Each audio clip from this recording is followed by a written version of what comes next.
Rapaziada, hoje a gente vai falar sobre Velka, Kéfera e Orochinho. E de verdade, o que eu vejo é que todo mundo quer entender de alguma forma como ser verdadeiro na internet. Mas a verdade é que ninguém tá preparado pra admitir que ser genuíno, ser verdadeiro, significa, na maior parte das vezes, não ser lucrativo ou não vender. Veja, vender um energético pra fingir que a vida tá no eixo, continuar falando com gente que só quer ver você brigando com um adolescente no Twitter, e a verdade é aí onde entra o nosso querido Orochinho Milton Pisca, ou escolha aí 1 milhão de seus outros vulgos. Num primeiro momento a gente vai falar sobre Orochinho, depois falaremos sobre a Kéfera e depois sobre o Velka, e eu vou costurar tudo no final, bonitinho pra vocês entenderem onde eu quero chegar. O Orochi é um dos poucos influenciadores que eu vejo que sobreviveu ao próprio público e conseguiu uma coisa que é praticamente impossível de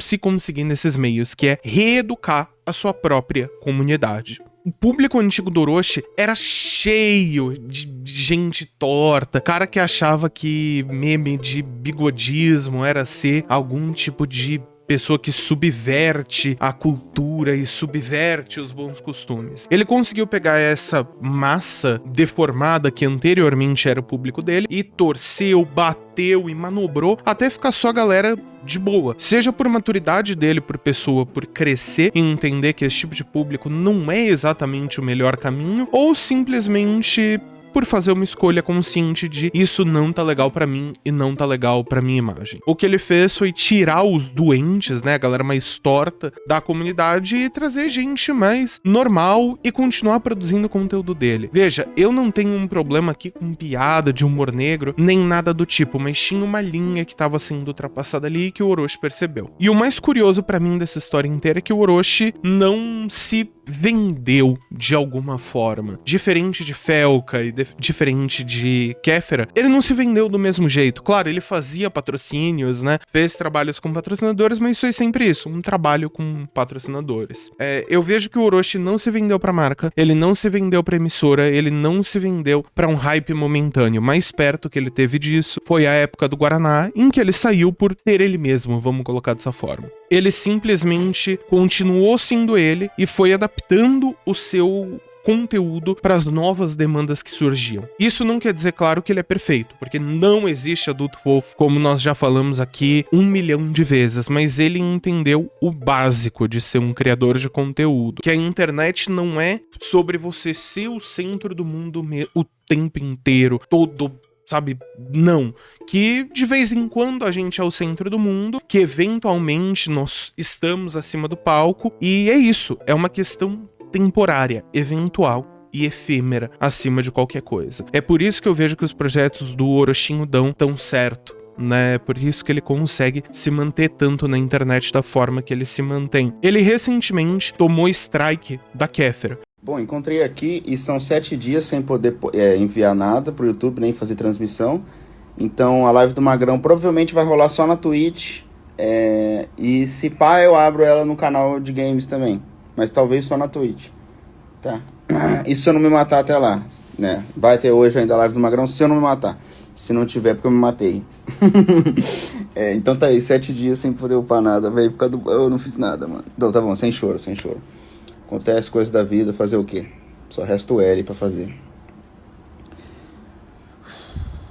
Agora fazer o L ficar de boa. Aí qualquer coisa, galera, vai estar lá na Twitch só. A live. Se eu não tiver me matado.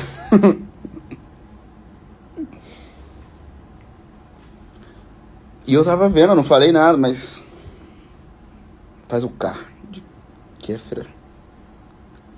E quem trabalha com internet, com YouTube e coisas desse tipo, sabe que um strike é uma das piores coisas que você pode fazer com um criador de conteúdo. Prejudica o alcance dele, prejudica a monetização dele e, dependendo da quantidade, pode até derrubar um canal. Mas aqui vem a pergunta, será que a Kéfera tá genuinamente preocupada com isso? E eu acho que não. Bom, falando sobre a Kéfera é o oposto do Orochi nesse aspecto. Mas não da forma que tu tá pensando, não da forma de simplesmente postura. Porque diferente de muita gente que tá na internet, a Kéfera não mentiu as intenções dela. Lá nos idos de 2010, desde aquela época, ela já falava o seguinte: eu quero ser atriz, quero estar na TV, eu quero ser famosa. Eu comecei justamente porque eu já fazia teatro desde os meus 15 anos. Ou seja, eu já fazia teatro há 2 anos quando eu iniciei o canal em 2010. Então eu pensei, bom, eu vou criar aqui algumas coisas em que eu possa brincar, fazer alguns personagens e ver o que acontece, porque vai que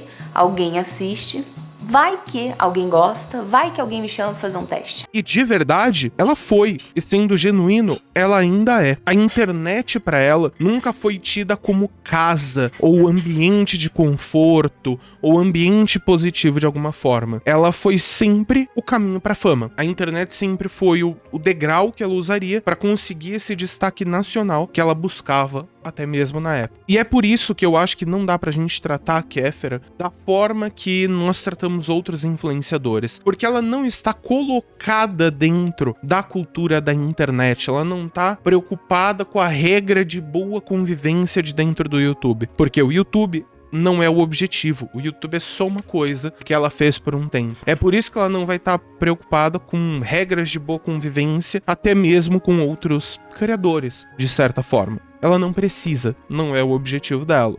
Novamente, ela não tá preocupada de se dar strike errado, ou se pega mal pro público, ou se isso vai abalar o bem-estar da comunidade. Não.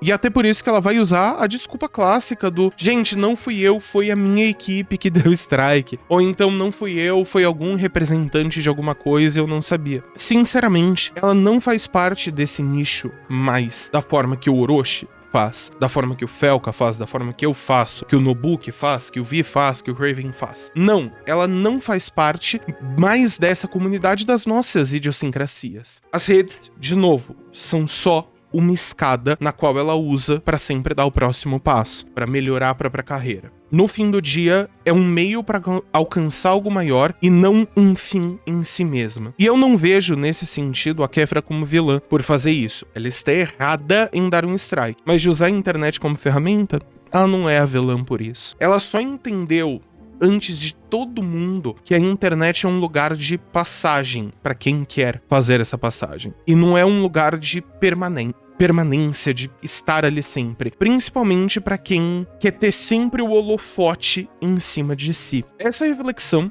do caso Orochi versus Kéfera, strikes e tudo mais, toda a solidariedade ao Orochi me levou ao Felca e as atitudes recentes ao Felca. E eu vejo um Felca como um traidor do próprio mito e da própria gnose que ele gerou, da própria simbologia que ele trouxe para a internet. E talvez o Felca seja o caso mais triste e mais humano dessa pataquada inteira. Ele construiu uma carreira inteira em cima da ideia de comunidade e de identidade, de o meu público é a minha família, esses são os meus amigos, de a internet me salvou da solidão de alguma forma. E isso é lindo. Até o dia que deixa de ser lindo. Eu tô chorando porque eu vou explicar um pouco, tá? Só pra não parecer que eu sou louco. Eu sou um cara muito fechado de verdade, assim. Eu sou um cara de verdade muito fechado. E eu tentei entrar no YouTube, eu criei meu canal meio que pra... Eu falei no vídeo já, pra me sentir menos sozinho. E nessa live foi a vez que eu me senti realmente...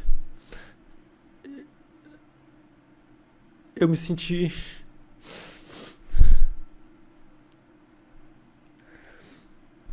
Eu não sei, eu fiquei feliz por tanta gente ter me apoiado tanto, assim.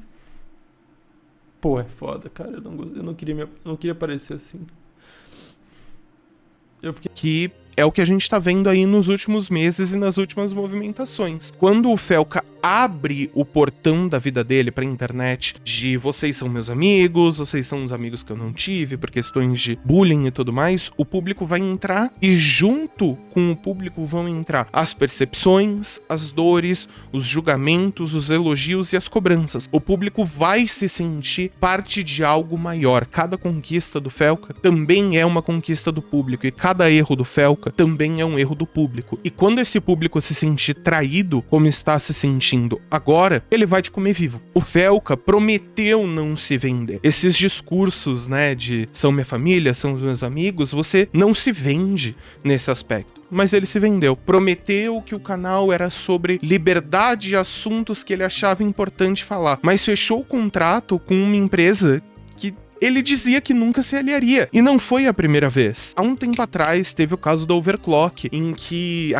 aqueles energéticos milagrosos que não falam só de vai te dar energia pra ter uma jogatina ou vai te dar energia pra você fazer um esporte. Não. É o que promete melhorar o foco e o TDAH. Houve propaganda disso. A grande ironia aqui é que o Felca, por tentar parecer tão humano, acabou se tornando o que ele achava execrável, de certa forma, que é um rosto publicitário disfarçado de amigo. E agora vem pra mim o detalhe mais curioso. O Felca simplesmente fez um vídeo, lives e horas de conteúdo sobre como as bets eram um dos maiores problemas do Brasil e da internet hoje. E ele vai se aliar a quem?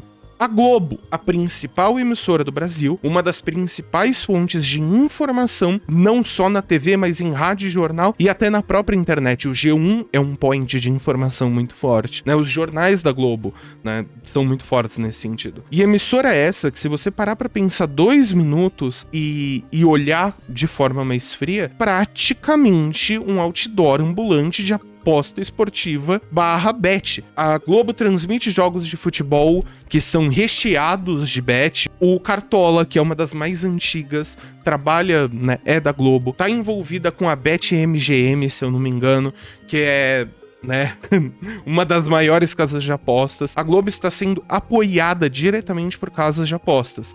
E o Felca, que disse que o objetivo dele era destruí-las, não é irônico ele tá se enfiando nesse meio? Eu acho muito irônico o cara que diz combater bet se juntar fortemente ao sistema que fomenta a existência dessas bets. E eu falo isso entendendo que as bets são um problema muito maior do que o Felca. As bets são um problema endêmico. São sintomas do capitalismo tardio. É um sistema que vai transformar o vício em produto e que vai transformar esperança, por falta de palavra melhor, em um tipo de assinatura mensal. Mas ainda assim, é estranho ver alguém que entende tudo isso que eu tô falando, que já disse que bet que destrói vidas e tudo mais, se aliar a um símbolo máximo dessa engrenagem destruidora de vidas. Lembrando, na época, o Felca disse que quem caminhava com as bets tinha sangue nas mãos. Ele falou que a Bianquinha, a GK e uma série de influenciadores têm sangue nas mãos.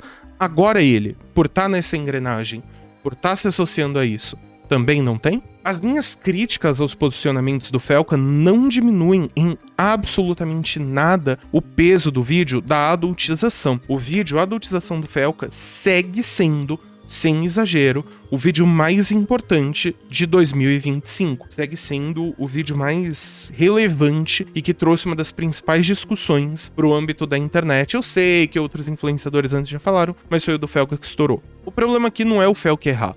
O problema é que ele foi se tornando, aos poucos, o símbolo perfeito de como até mesmo os discursos mais honestos, mais sinceros, mais emocionais podem simplesmente se perder. Principalmente quando a necessidade de se manter relevante supera o propósito. E aqui eu quero trazer uma conclusão final que costura essa situação inteira. O Orochi sobreviveu ao próprio público. A Kéfera sobreviveu à internet. E eu sinto que o Felca ainda tá tentando sobreviver a si mesmo e às expectativas que ele colocou em cima dele. A verdade é que ser influenciador hoje é você escolher o que você vai perder. Ou você perde o público, ou você perde a sua autenticidade. Mas em algum aspecto, alguém sempre vai sair ferido. Alguém sempre vai sair machucado. E a internet, no fim do dia, vai continuar batendo palma pra doido dançar. Porque no fim do dia, o show nunca para. Eu gostaria de agradecer aqui todos os nossos membros, a todo mundo que ajudou nas vaquinhas, a todo mundo que fez os live pixels. O nome de vocês vai estar passando aí. E de novo, muito obrigado a todo mundo que apoiou e apoia e apoiará este canal. Beijos.